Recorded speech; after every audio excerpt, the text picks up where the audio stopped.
ton nom, nous t'adorons,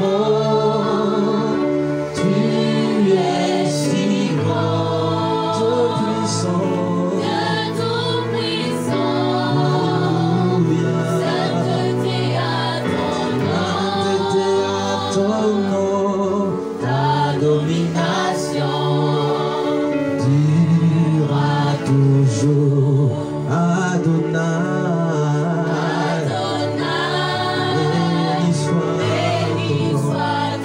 béni soit ton nom, Alléluia, Tu es si grand, Dieu puissant, Dieu tout-puissant, Alléluia, sainteté à ton nom. oh, ta domination durera toujours. Adonai, béni soit ton nom, nous t'adorons, tu es si grand, Dieu tout-puissant, sainteté à ton nom, ta domination durera toujours. Jéhovah,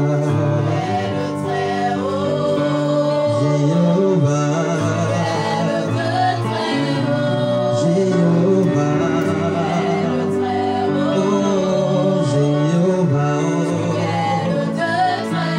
oh Jéhovah,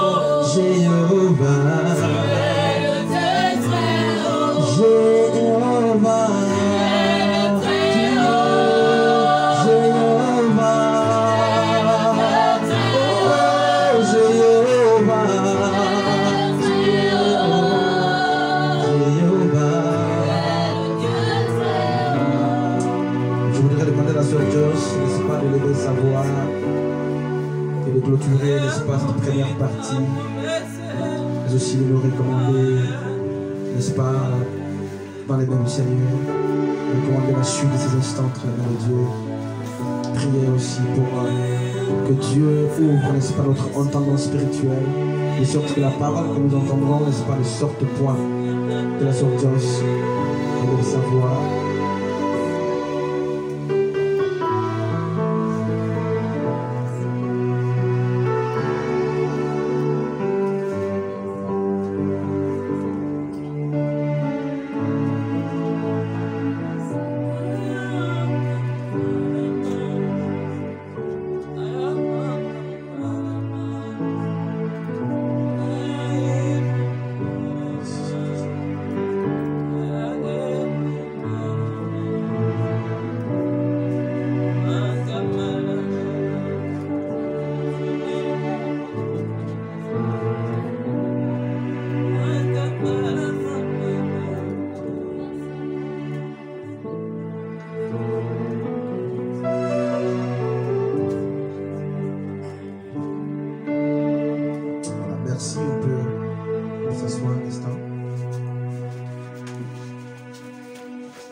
Le dimanche dernier, nous avons parlé de l'âge millénaire et on a dit que le millénium ou l'âge millénaire fait partie justement des prophéties, des grandes prophéties que Dieu a faites à son Église.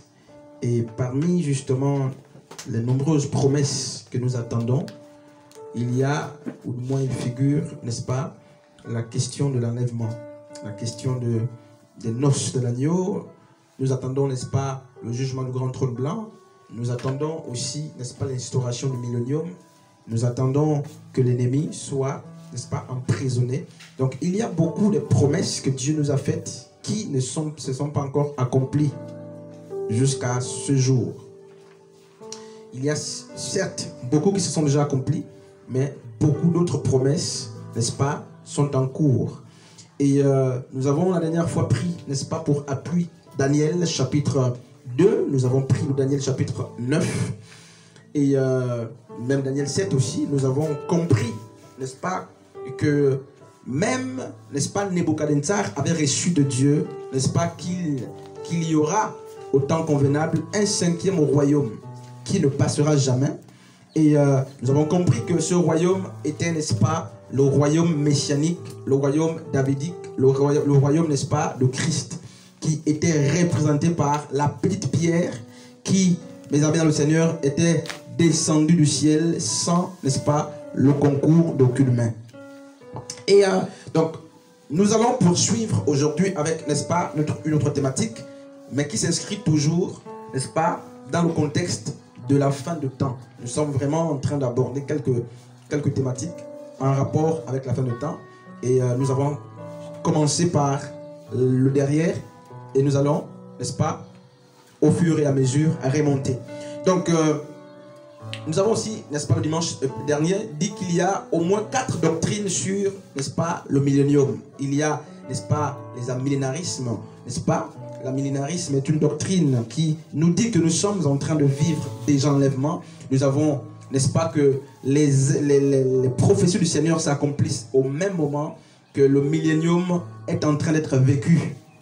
Et il y a à côté, n'est-ce pas, de cette doctrine à millénarisme, une autre doctrine que nous appelons, n'est-ce pas, le post, n'est-ce pas, millénariste. Donc, cela estime que Israël, mes amis, que Israël, toutes les prophéties qui concernaient Israël sont des prophéties désormais accomplies par l'Église. Donc, il y a, n'est-ce pas, une doctrine de substitution, de remplacement. Et pour, n'est-ce pas, les adeptes également de cette doctrine, n'est-ce pas, l'enlèvement aura lieu pendant le millénium. Toutes ces choses auront lieu, n'est-ce pas, d'un clin d'œil. C'est un peu ce que disent certains. Et bref, donc aujourd'hui on va parler, n'est-ce pas, de notre thème très particulier, n'est-ce pas, c'est la grande tribulation. On va parler de la grande tribulation, mais avant, je vais donner l'occasion, n'est-ce pas, à chacun de nous dire, comme toujours, hein, de nous dire un peu ce qu'on entend par la grande tribulation. Quel est même l'intérêt, n'est-ce pas, d'en parler en tant qu'Église? Parce que d'aucuns nous ont posé la question, mais c'est pourquoi on en parle? Pourquoi la grande tribulation? Quel est l'intérêt pour l'Église de parler de la grande tribulation? D'autres ont demandé si la grande tribulation, n'est-ce pas, l'Église passera par la grande tribulation. Donc, autant de questions. Et nous voulons, les amis dans le Seigneur, avec l'aide de Dieu, répondre à quelques-unes, n'est-ce pas, de ces questions. Donc, nous allons d'abord donner le soin à chacun, n'est-ce pas, de nous dire un peu ce qu'on entend, n'est-ce pas, par la grande tribulation. Et au passage, c'est une parenthèse, j'aimerais, mes frères et sœurs dans le Seigneur, j'aimerais davantage vous encourager, n'est-ce pas, à la lecture de la parole. À la lecture de la parole. Et pourquoi? Parce que justement, on se rend compte que, mes amis, beaucoup sont dans les assemblées. Beaucoup sont depuis des ministres de Dieu, il y a des chantres, des pasteurs, ça dépend. Beaucoup sont convertis depuis plusieurs années, mais très peu, n'est-ce pas, veillent à comprendre, à chercher, n'est-ce pas, très peu cherchent à comprendre, n'est-ce pas, les Écritures, très peu.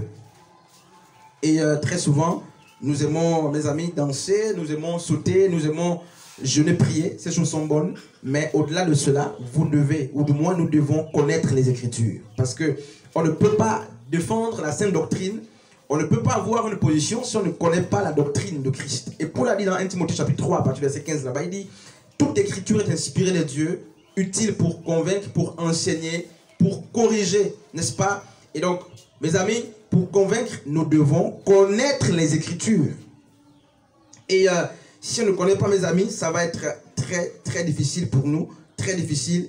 Et mes amis dans le Seigneur, malheureusement, beaucoup se sont jetés dans cela, beaucoup, mais ne savent plus, n'est-ce pas, à quel sens se vouer. Vous voyez? Maintenant, donc, je pose la question à quelqu'un. Je pose une question très simple. C'est quoi la grande tribulation? Donc, sur Joyce, on va aller très vite. Tu peux pas là où tu vois. Si c'est pas bon, on passe. Sur Diel. Mhm. Mhm. Mhm.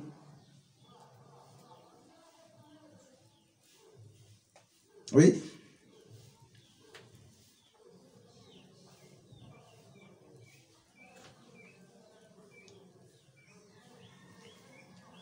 Sur Gaëla.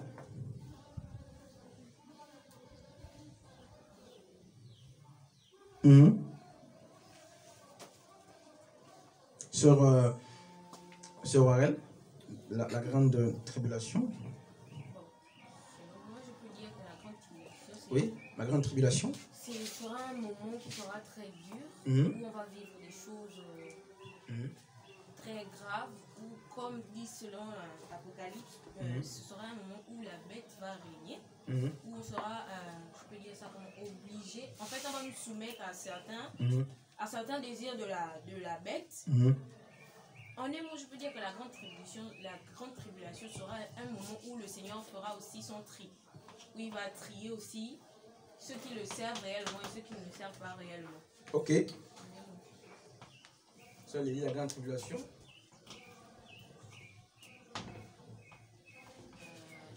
La tribulation. Voilà donc la grande tribulation. Mhm. Oui, je sais. Pour l'avoir dit, la tribulation, Mhm. c'est une oppression. Mhm. Donc, comme on dit, la grande oppression, c'est un moment là où les chrétiens doivent être patients pour les temps où Dieu, je crois, sortira la bête. Et c'est aussi un moment de persévérance. Ok. C'est fini? Ok, Freyan, la grande tribulation. La grande tribulation, le type passé, on disait que Dieu va enlever. Dieu va enlever ses élus d'abord. À un moment donné, il y aura un reste là. Et le reste là, pas malchance, il faut dire. Le diable sera détaché des enfers. Alors il va venir pour presser les chrétiens et les non-chrétiens. Donc c'est une période de troubles où seul le diable va régner sur terre. Ok. Maintenant, on va d'abord lire un texte, 2 Thessaloniciens chapitre 2, à partir du verset 3. Voilà. Que personne, je vais donc lire ici, 2 Thessaloniciens chapitre 2, à partir du verset 3. Que personne ne vous séduise d'aucune manière, car il faut que l'apostasie soit arrivée auparavant et qu'on ait vu apparaître l'homme du péché, le fils de la perdition. L'adversaire qui se lève au-dessus de tout ce qu'on appelle Dieu ou de ce qu'on adore, jusqu'à s'asseoir dans le temple de Dieu, s'y proclamant lui-même Dieu. N'est-ce pas? Ça, c'est Paul qui parle. Et Paul est en train, parce que Paul avait beaucoup lu les Écritures, et là, Paul est en train, n'est-ce pas, de ramener en surface une des prophéties des grands prophètes de l'époque, Daniel. Parce que Daniel avait dit, n'est-ce pas, autant de Daniel, qu'est-ce qui s'était passé? Au temps de Daniel, mes amis dans le Seigneur, on avait, n'est-ce pas, profané le temple de Dieu. N'est-ce pas, un empereur avait tué un animal, n'est-ce pas, impur dans le temple de Dieu. Et il s'était assis dans ce temple. Et donc, Paul, les chrétiens des Thessaloniciens, n'est-ce pas, les Thessaloniques, pensaient que l'enlèvement avait déjà eu lieu. C'est ce qu'ils pensaient. Et Paul, ils vont écrire à l'apôtre Paul, et Paul va leur dire que personne ne vous séduise d'aucune manière, car il faut que l'apostasie soit arrivée auparavant et qu'on ait vu apparaître l'homme du péché, le fils de la perdition, l'adversaire qui s'élève au-dessus de tout ce qu'on appelle Dieu ou de ce qu'on adore, jusqu'à s'asseoir dans le temple de Dieu, se proclamant lui-même Dieu. Ne vous souvenez-vous pas que je vous ai dit, que je vous disais ces choses lorsque j'étais encore avec vous, et maintenant vous savez ce qui le retient, afin qu'il ne paraisse qu'en son temps. Donc il y a quelque chose qui retient l'impie, qui retient la bête. Elle est, n'est-ce pas, sur le point de se manifester totalement. Et vous me direz, est-ce que la bête ne se manifeste pas? Si, le ministère de la bête existe déjà, mais pas dans la totalité, parce que la bête est retenue. On va comprendre. Il dit, car le mystère de l'iniquité agit déjà. Il faut seulement que c'est lui. Voyez? Il faut seulement que c'est lui, n'est-ce pas? Il faut seulement que c'est lui qui le retient. Nous sommes où? Au verset 7, car le mystère de l'iniquité agit déjà. Il faut seulement que celui qui le retient encore ait disparu. Et alors apparaîtra l'impie, que le Seigneur Jésus-Christ détruira par le souffle de sa bouche et qu'il anéantira par l'éclat de son avènement. N'est-ce pas? Maintenant, c'est qui? Qu'est-ce qui le retient? Le celui l'est mis pour qui?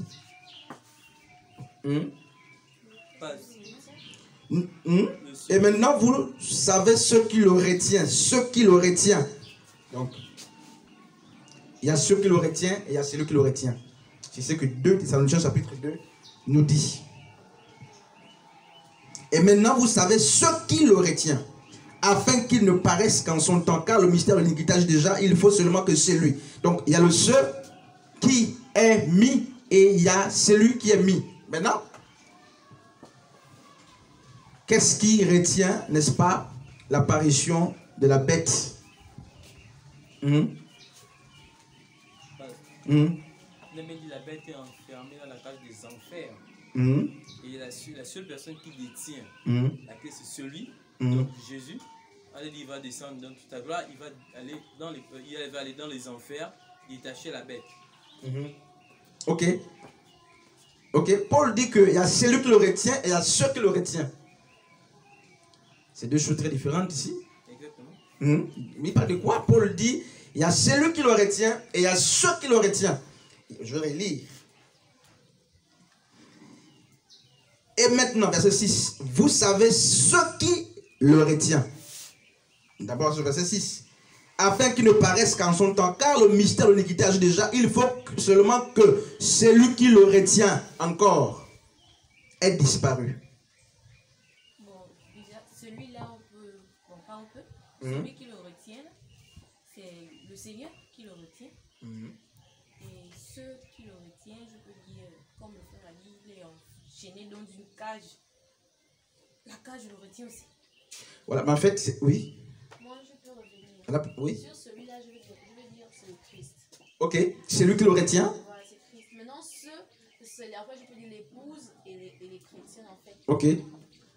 Quelqu'un d'autre? Paul dit qu'il y a celui qui le retient et ceux qui le retient. Pour qu'il n'apparaisse qu'en son temps. N'est-ce pas? On doit rester dans le sens. Le sens des mots et le sens de la phrase.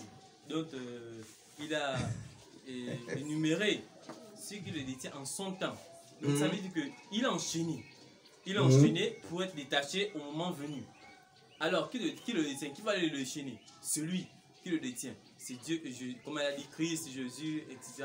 Qui le détient étant donné que... Non, mais ça, vous ne pouvez pas dire Jésus parce qu'on dit qu'il faut que celui qui le retient ait disparu. Lisez bien la phrase. Il faut que celui qui le retient ait disparu. Donc, attention quand vous donnez les On a dit réponses. Christ va d'abord quitter la terre, n'est-ce pas, avec ses disciples. Vous avez dit on va aller vivre 1000 ans, si je me trompe. Non, je n'ai jamais dit que Christ va aller vivre 1000 ans. Non, on va être enlevé pour Non, 1000 on ne ans. peut pas dire que Christ sera enlevé parce qu'il y aura après les êtres humains sur la terre. Voilà. Donc, Christ ne peut pas être enlevé. donc c'est pas Christ. Le celui n'est pas mis pour Christ. Donc, qu'est-ce qui retient? Moi, je Oui. dirais l'épouse. La prophétie alors. C'est l'église. C'est l'épouse. Donc, en fait, c'est le corps de Christ. Donc, c'est l'église. C'est l'église parce que l'église ne peut pas, n'est-ce pas, passer par la grande tribulation. Et il faut que le corps de Christ soit d'abord enlevé. C'est ce que Paul nous fait comprendre. Maintenant, le cela est mis pour qui? C'est l'étude biblique qu'on va faire. Et maintenant, vous savez ce qui le retient afin qu'il ne paraisse qu'en son temps. Car le mystère de l'iniquité agit déjà. Il faut seulement que celui qui le retient encore ait disparu. Donc, c'est l'église. N'est-ce pas? C'est l'église. Donc, le ministère total de l'impie ne peut pas avoir lieu si l'église n'est pas enlevée. Pourquoi? Parce que l'église doit être épargnée de la colère à venir. Et lorsqu'on parle, n'est-ce pas, de la colère à venir, le plus souvent, n'est-ce pas, on fait allusion aux 7 coupes de la colère de Dieu, qui sont aussi proportionnelles, n'est-ce pas, aux 7 sceaux. Donc, l'église ne peut pas participer, l'église ne sera pas lors de la grande tribulation. Maintenant, ce qui le retient, le cela est mis pour qui ou pourquoi? Poulet? Non. Pour? Qu'est-ce qui retient la bête?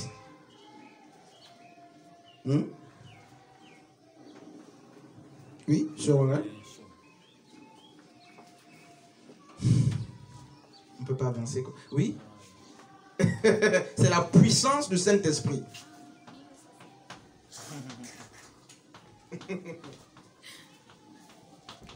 C'est la puissance du Saint-Esprit qui empêche, n'est-ce pas, l'apparition de l'impie, de la bête. Oui. Logiquement, on n'a pas voulu aller très loin. Lorsqu'on dit la cage, est-ce que c'est une cage en fer, avec des fers? Non, mais c'est la puissance de Dieu qui le détient. Donc la cage, là, c'est ça, non. On n'a pas voulu s'étendre, en fait. On n'a pas voulu s'étendre, non, c'est la puissance de Dieu. Est-ce qu'il a une cage? Qu'est-ce qui l'empêche d'ouvrir une cage et sortir? Moi, tu mets même 1000 ans dans une cage, je veux sortir. Passe. Non, c'est la puissance de Dieu. Donc, d'abord, c'est la puissance du Saint-Esprit qui empêche l'apparition, n'est-ce pas, la manifestation de l'impie. Et c'est le corps de Christ qui n'est pas encore enlevé, n'est-ce pas? Et remarquez ce qui se passe. On va un peu retourner à l'histoire. Vraiment, on parle de la grande tribulation. Et beaucoup ont mal compris la grande tribulation. Mais on va quand même, on va revenir sur cet enseignement, mais aujourd'hui, on va quand même donner certaines bases. Regardez, Genèse chapitre 14, à partir du 13, à partir du verset 14. Donc, Dieu va demander à Abraham de sortir, n'est-ce pas, de la Mésopotamie, de la maison de son père, de sa mère. C'est-à-dire qu'il demande à Abraham de se séparer des dieux de son père. Le père d'Abraham s'appelait Terah. Terah, dont le nom signifie retard. Il dit, Abraham, sors de là, va, n'est-ce pas, vers une terre que j'ai réservée pour toi. Et Abraham, qu'est-ce qu'il va faire? Abraham, Genèse chapitre 13, à partir du verset 14, Abraham ne va pas aller seul. Il va prendre, n'est-ce pas, Sarah, sa femme, et avec lui, Lot, son neveu. Lot, dont le nom signifie, n'est-ce pas, en hébreu, voile. Et qu'est-ce qui va se passer? Il va avoir des mésententes entre Lot et Abraham. Et qu'est-ce qui va se passer? À partir du verset 14, l'Éternel dit à Abraham, après que Lot se fut séparé. Donc, Abraham et Lot se sont séparés. Et lorsque Abraham se sépare de Lot, l'Éternel dit à Abraham, après que Lot se fut séparé de lui, lève les yeux et du lieu où tu es, regarde vers le nord et midi, vers l'Orient et l'Occident. Car tout le pays que tu vois, je te le donnerai à toi et à ta postérité pour toujours. N'est-ce pas? Je rendrai ta postérité comme la poussière de la terre, en sorte que si quelqu'un peut compter la poussière de la terre, ta postérité aussi sera comptée. Lève-toi, parcours le pays dans la longueur. En fait, quand vous lisez tout le paragraphe, vous vous rendez compte que Abraham, n'est-ce pas, a vu deux types de postérité, sœur Warel. N'est-ce pas? Abraham a levé les yeux. Dieu parle de quoi? Des étoiles. Il a vu, n'est-ce pas, d'abord les étoiles. Et après, Dieu dit, ta postérité sera comme ces étoiles que tu vois et comme le sable que tu vois. Donc, Abraham a vu, n'est-ce pas, deux postérités. Elles sont là. Donc, d'une manière prophétique, Abraham a vu d'abord, n'est-ce pas, l'église. Ça, c'est les étoiles. Et ensuite, d'après l'histoire, Abraham était aussi le père d'Israël. Donc, de la nation d'Israël, qui est sorti justement de Jacob. Jacob qui était l'un des fils de qui? Sœur Warel? Jacob. Alors on va vraiment poser la question comme ça aujourd'hui. Isaac, voilà. Parce que quelqu'un a oublié là. Voilà. Mais c'est Isaac. Je pensais au quartier là. Et Isaac, n'est-ce pas, avait un frère qui s'appelait Ésaü. Donc, c'est d'Isaac, plutôt Jacob avait un frère qui s'appelait Ésaü. Le frère d'Isaac s'appelait Ismaël, n'est-ce pas? Et qu'est-ce qui va se passer? Dieu va donc montrer deux postérités à Abraham. La première, c'est l'église, les étoiles. La deuxième, c'était Israël physique. Et il dit, je rendrai ta postérité comme la poussière de la terre.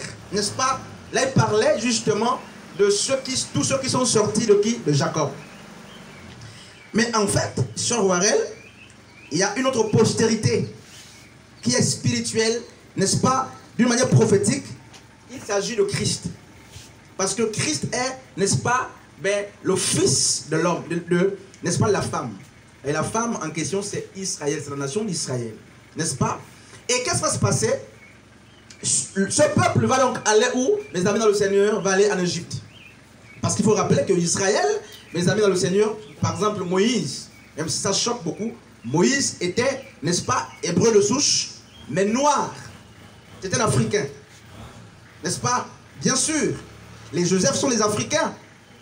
Pour avoir vécu, n'est-ce pas, longtemps en Égypte, donc c'était des Hébreux de souche, mais des Africains. Donc la nation d'Israël a, mes amis, émergé où? En Égypte, donc en Afrique. C'est l'Afrique, n'est-ce pas, qui a, mes amis, facilité la prospérité, n'est-ce pas, de la nation d'Israël. Et qu'est-ce qui va se passer après plus de 430 ans d'esclavage? Parce que la Bible dit que lorsque Joseph meurt, n'est-ce pas, l'Égypte va être gouvernée par un autre pharaon, un autre roi qui n'a pas connu Joseph. Et il va maltraiter la nation, n'est-ce pas, juive. Deutéronome 28. Il va, n'est-ce pas, vraiment les maltraiter. Et qu'est-ce qui va se passer? Dieu va susciter, n'est-ce pas, du milieu du peuple qui? Moïse. Pour aller racheter ou délivrer, n'est-ce pas, mes amis dans le Seigneur. On parle de la grande tribulation, mais là on commence un peu loin. Moïse va délivrer le peuple. Pour les amener où? À Canaan. Canaan était quoi? Frère Yann, Canaan, c'était quelle ville? Canaan c'est quoi? C'est la terre promise, là où le coule. Le lait coule. Canaan c'est quoi? Canaan. Canaan, c'est pas quelqu'un, Canaan. Oui, sur Aurel. Canaan c'est qui? Canaan?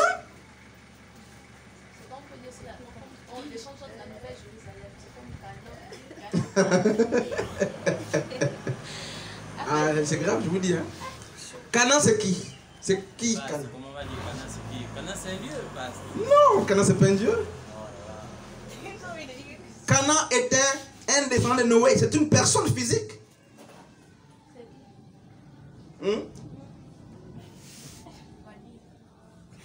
Ça explique pour dire parce qu'on est perdu.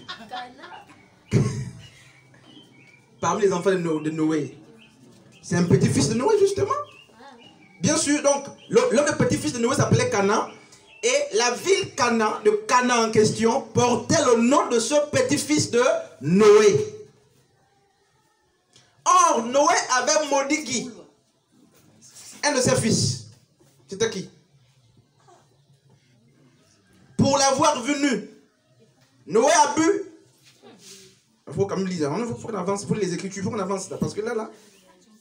Oui, c'est vrai. Ah. J'ai pas dit appeler les autres. Venez voir papa. Attention à ce que nous sommes en train de faire là, n'est-ce pas là? Je n'ai pas envie de retarder là. On va avancer. Noé a maudit un de ses enfants. C'était qui? Et pourquoi? Parce qu'il avait la nudité de Noé. Et il est parti. Non, il n'a pas seulement vu la nudité. Il est allé appeler les autres. Venez voir. La prostitution, tout simplement le nom de la prostituée qui était mariée avec le roi, on va trouver le nom de celui qui était maudit sur le trône. Oui. J'ai envie d'avancer, mais je sens qu'il y a beaucoup. Attention. Hein. Citez-moi les noms des enfants de Noé. Canaan. C'est le petit-fils. C'est la descendance. Alors, faut que... Je vous dis qu'on enseigne. Quand vous dites Canaan, je vais y aller à Canaan. Donc c'est mal. Il faut bien parler. Canaan, c'est le petit-fils de Noé. D'abord, nous sommes dans Genèse chapitre 9. C'est même pas cet enseignement, mais on dirait qu'il y a des problèmes. Je vous dis. Les fils de Noé, Genèse 9 à partir du verset 18, les fils de Noé qui sortirent de l'arche étaient Sem, Cham et Japheth. Voilà. Parce qu'il n'a pas couvert, n'est-ce pas, la nudité de son père. Et Cham, ce qui, le père de Canaan s'appelle comment? Vous voyez, je vous dis que on n'enseigne plus dans les églises. On cite Canaan chaque jour, il y a même des chants sur Canaan.